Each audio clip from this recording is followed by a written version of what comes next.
wake up to the same old fight, chasing shadows in the night. Promises made, but I let them fade. Caught in the cycle, I'm feeling betrayed. Round and round, I'm losing ground. Trying to break free, but I can't see. These negative patterns are haunting me. Nights turn to days, I'm losing my way. Thought I found peace, but it's led me astray. Chasing the high, but it only brings pain. The more I run, the less I gain. Shit seemed pretty quiet right here, you ask me. Black Mercedes, 2 guys. Roger that. I'm thinking this will be my last one, fellas. After this, go legit. Yeah, that's what we're here for. Get the paper, leave the dope. You hear me? Bag the money! Somebody's hitting the place. Let's go, let's go! Go! You said leave the door, nigga! Shit, man, I got the paper, let's go! Hey! Hey! Get up, dog! Get up! Get on that thing! Let's go! If you're gonna be the father of our child, you have to get out of this street life or whatever it is that you're involved in. I'm serious. You have to.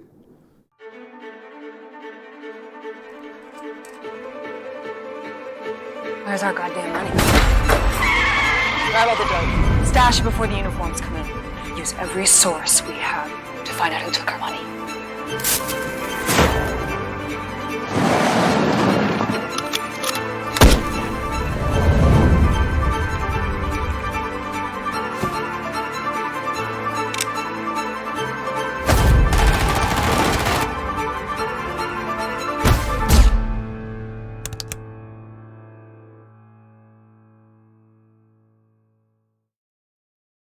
Hey everybody, hey, and welcome to another session of Tarka Said Again. Today in the office, we have with us Mr. Len Gibson. Welcome, sir.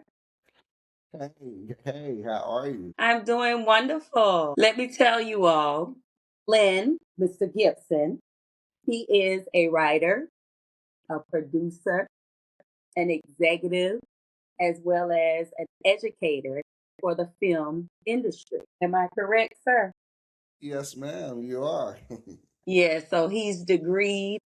I met this young man on the set. Yes, y'all, you know I've been, let's see, I don't even want to say Been getting her experimenting. acting on. She's been getting her acting on, Okay. just I've been getting my acting on, and I met Mr. Gibson, and just a kind, wonderful gentleman. Conversation, it aligned with some of the things I was discussing and talking about. And he just has been nothing more than, I would say, a gem, a wealth of knowledge and information as far as this new world that I've been experiencing here. So I invited him to join us today because, you know, we've been talking about entertainment here lately. And if he can give us some background information when we talk about producing movies and producing TV shows and what else? events. We do live events. We do live talk shows. We do it all. Well, let So me take it back a bit. Now, I noticed that you have a degree, a bachelor in English. Now, English, that's my passion. That's my major. English reading, we tie that all in when we talk about literacy. And I was like, okay, we can check that off. That's a commonality. And then you have an MBA in what, media? actually, my MBA is in marketing. Marketing. Um, so the concentration is in marketing. Okay, concentration in marketing. And he's also a veteran. Yep. Thanks for your service, as always, I like to You're so say. welcome.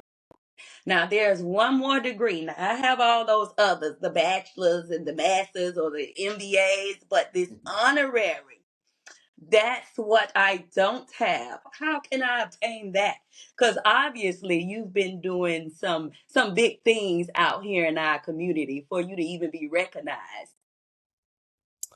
The PhD came through, it was really just a nomination, right? By some other individuals in the business. When I say the business, the film and television business, I guess they thought that I was a worthy candidate, right? And Obviously. they voted, and I received a PhD, honorary PhD, along with a few other entertainment moguls, including my business partner James J.B. Brown with my film festival. But in essence, receiving a PhD has always been one of the things that's been on my bucket list. Okay. But you know, just like anything else, right? You get busy with life and business and all that good stuff. And I said, you know what? At this point in my career, do I really need a PhD? But I guess, it was in God's plans, right? For me to receive an honorary PhD. So Exactly. that happened. It was given to me through Trinity International University.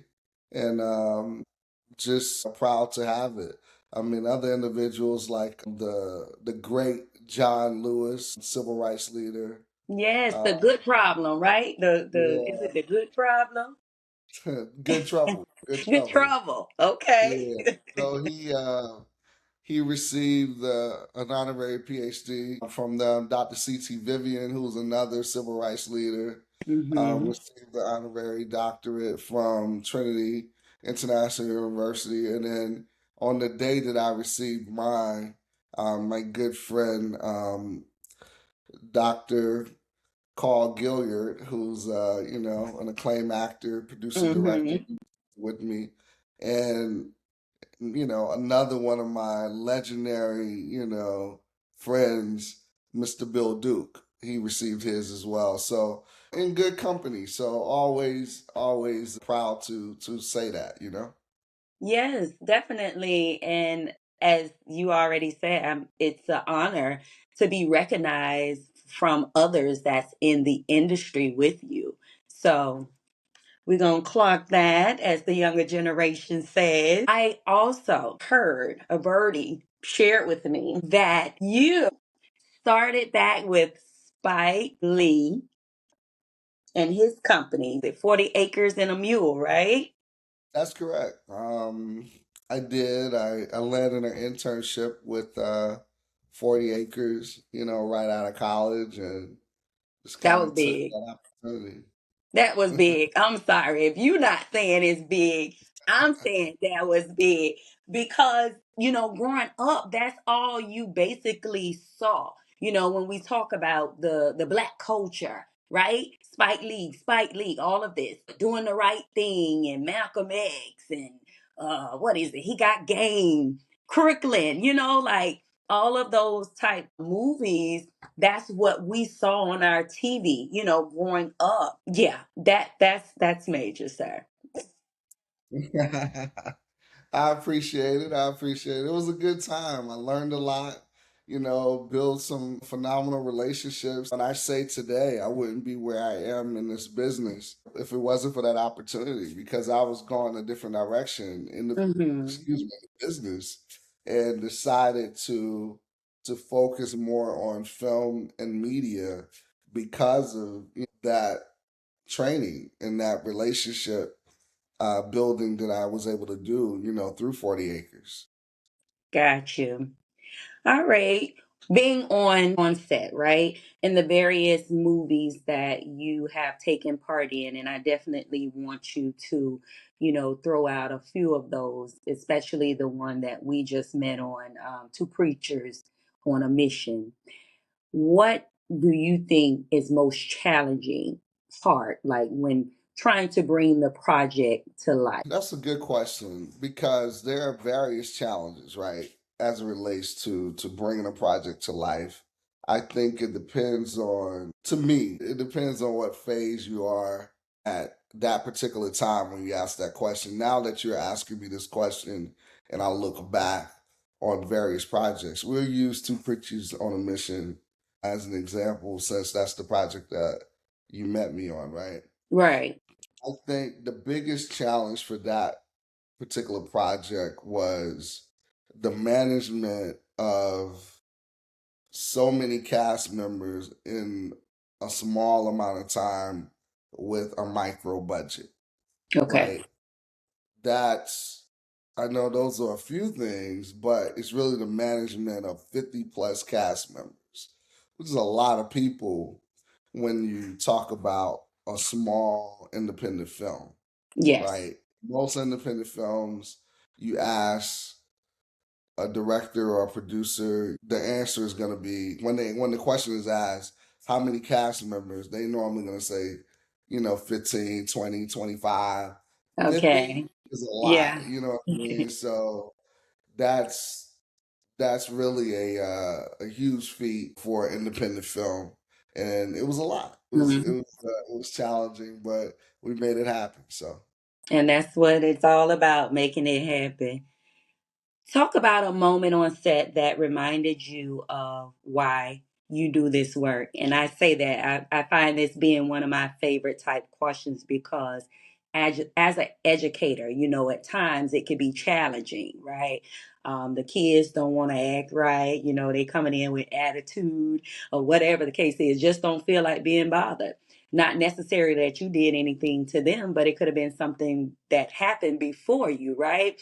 But it's those moments in the classroom where they have those aha moments, those revelations that remind you of, okay, this is why I get up every morning to come teach these bad kids, as to say, right? So for you as a film producer in this industry, what do you say your moment is?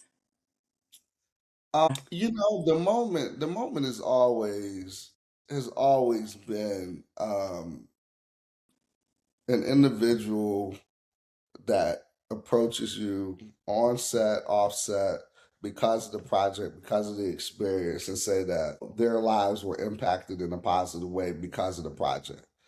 And it can be so many different things that they were impacted with or because of as it relates to the project. For example, on Two Preachers on a Mission, I won't call him out, I won't say his name, but one Okay. of the individuals that was a crew member on the project,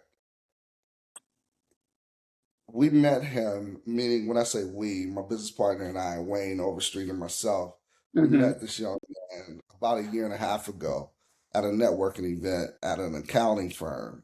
We met him, and he was just, you know how people stand out in rooms, you know what I mean? Mm-hmm. Especially when you have an opportunity to hear people talk and explain their vision, their passion in terms of what they're trying to do in life. And this young man expressed himself in such a way that Wayne and I said, you know what, he's somebody that we should look at mentoring or assisting at some point. And you get busy, but one thing that I try to do is maintain contact with people and individuals that I feel that I can impart some type of knowledge, or that it's maybe something that they can bring to me, right? Or give me in terms of knowledge or assistance or a skill set that they can give that I can utilize, etc. But this young man stood out, and we stayed in touch. Periodically, he would reach out. He would say, "Hey, Len, Wayne, how are you guys doing? What are you working on?" And we would say, "Okay, this is what we're doing. We don't have anything right now, but we'll keep you in mind." And when Mike Ben, who's the writer and star of Two Preachers on a Mission, when I say approach, Mike has been on us for years for this movie, and we finally did it. But when we decided that we're going to move forward with it, finally, and we were trying to figure out who our team was going to be, we said, you know what, let's give this young man an opportunity if he's available. It's like, let's just ask him. We asked him, and before we could get the words out, he was like, yes, I'm on board, I'll do it. And he gave his all, and we really appreciated that. But the thing This is a long answer, but the thing I think that stood out to me from him was the fact that he appreciated the opportunity in such a Mhm. way that it motivated him to move other projects that were stagnated forward. He said at the end of production and even at the rap party that he truly appreciated the opportunity that we gave him because we showed him that regardless of where you are, what you have, there's a way to move your project forward. And you just have to dig deep and just do it. And for me, that meant a lot because it's so many of us out here that find excuses not to get stuff done. Right. Right. And, we can all find excuses not to do something. We can find excuses not to get out of bed in the morning. We can Exactly. find an excuse for anything. But at the end of the day, you can also find an answer and a reason to do it. And you can find a solution. And I think that being that we were able to work with him on a micro budget and we showed him some things that he may have not experienced or learned, he saw solutions to some of the things that he's currently faced with, and he can move forward with getting those things done. So that's the reason I do what I do. When I can open up doors like that, when I can impart knowledge, I can, do anything to help someone, take their career to the next level. And I appreciate that long answer, as you say. It's called elaboration. And listen, everybody don't have the art of elaborating. But again, talking about that moment, I'll say how you all made me feel on set and welcome. I'll definitely say shout out to Michael and yourself and your partner, Wayne. Y'all were friendly and made me feel comfortable on set. That was something that I had never done as far as being on set, of a movie. Did little extra Lion King years ago, but you didn't have that firsthand experience with the producers. They're, I guess you would say, behind the scene, or they're not out there mingling and conversing with others. You know what I'm saying? So I feel that that's a good characteristic that you all have. And it goes back to building those relationships, as you mentioned. So I say, stay who you are. Thank you. Definitely try.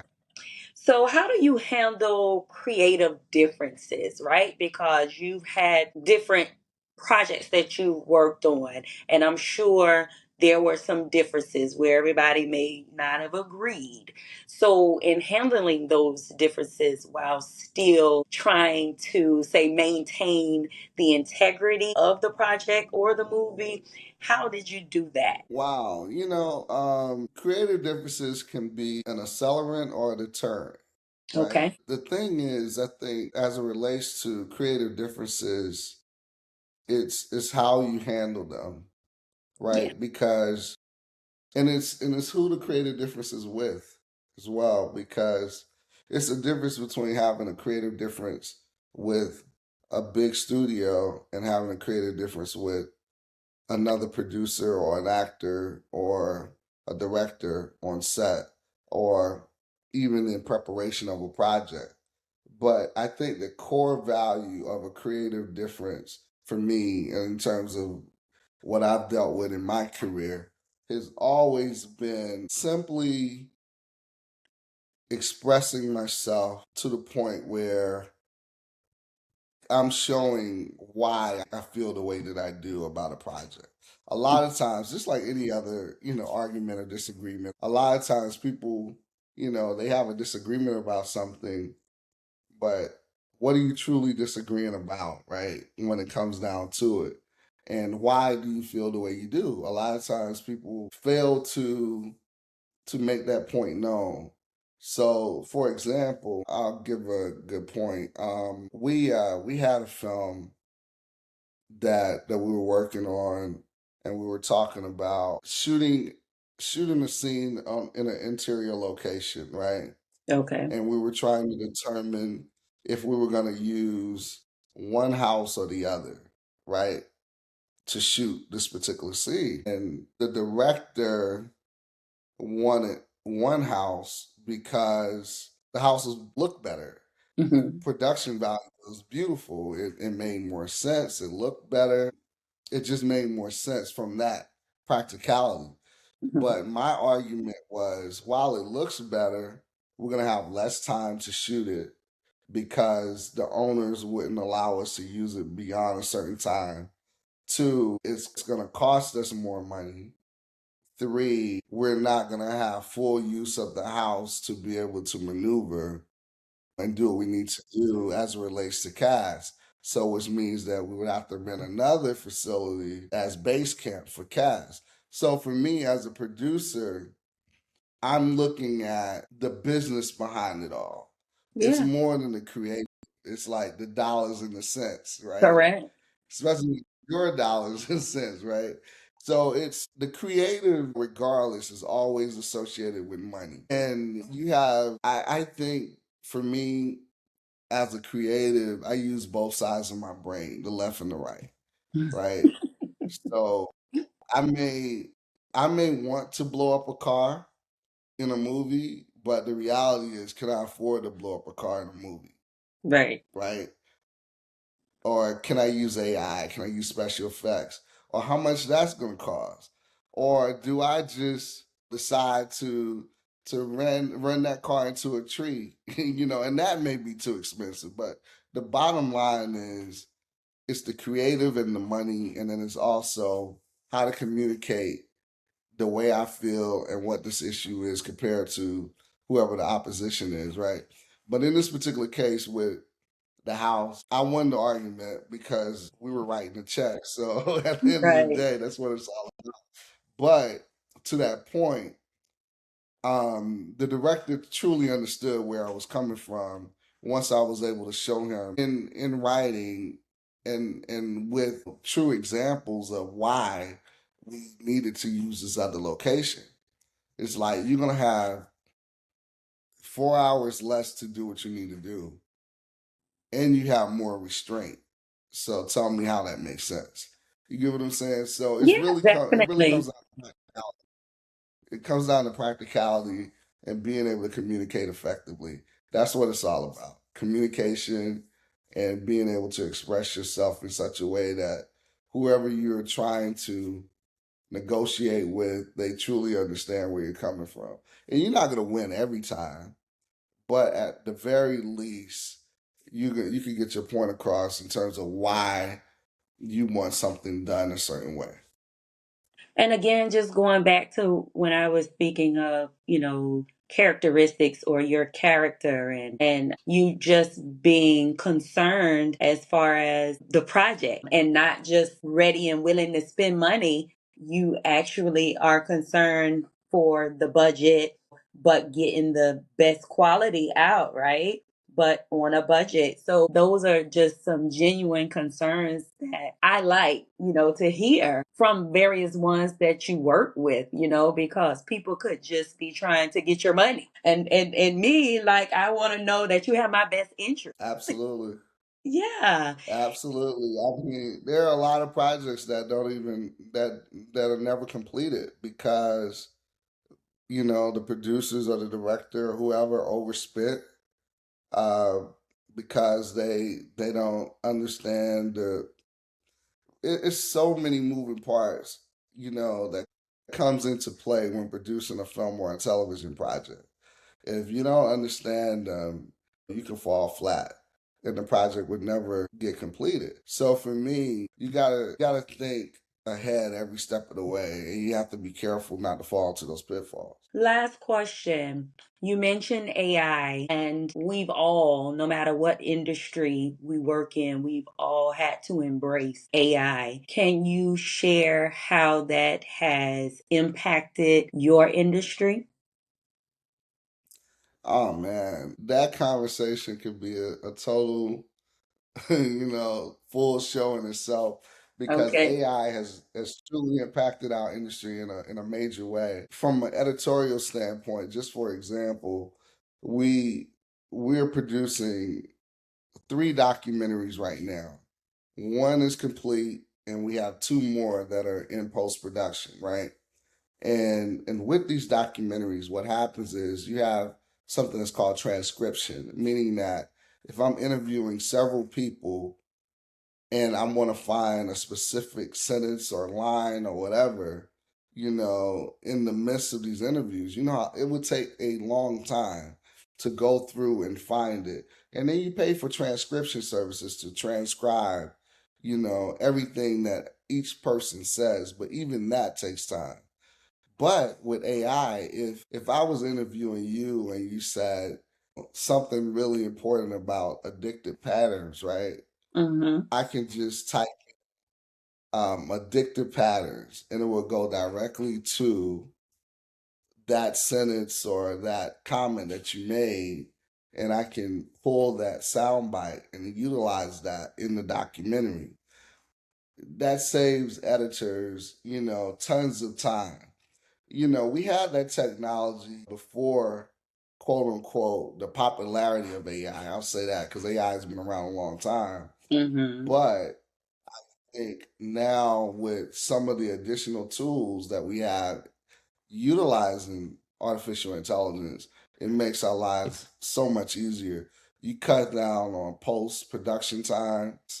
I can pull scenes for BTS, behind the scenes stuff. I could pull, B-roll scenes. I can do all types of stuff where especially B-roll, if I need a scene of an African American couple walking a dog down the street, I can get that quickly.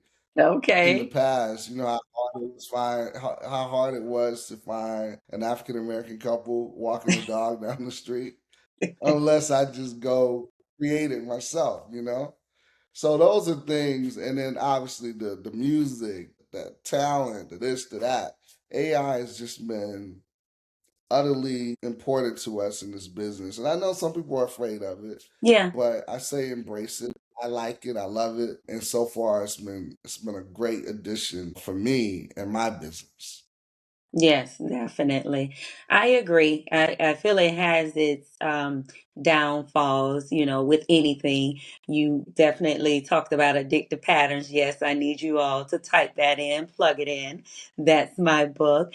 But I always talk about, things that's positive or negative, those patterns, those things that we do in repeat or repetition. Movies is one of those things, watching movies.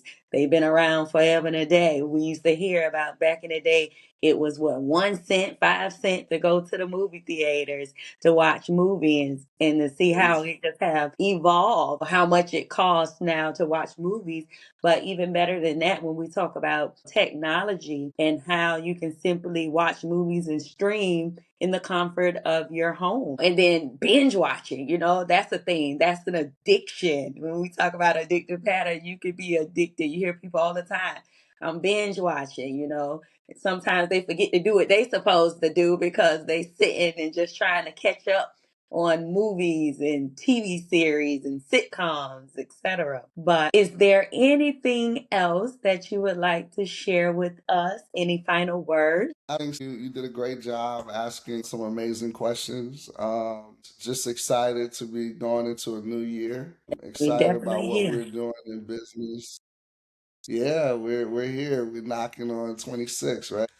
And just excited about new projects, new things that we have happening as a company. So really excited. Definitely.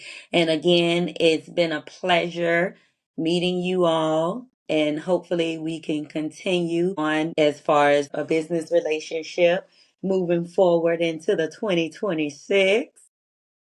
And we would like to thank everyone Absolutely. for tuning in. Please don't forget to like, share, and subscribe to YouTube, iHeartRadio, as well as Spotify. You all have a good one. Hey.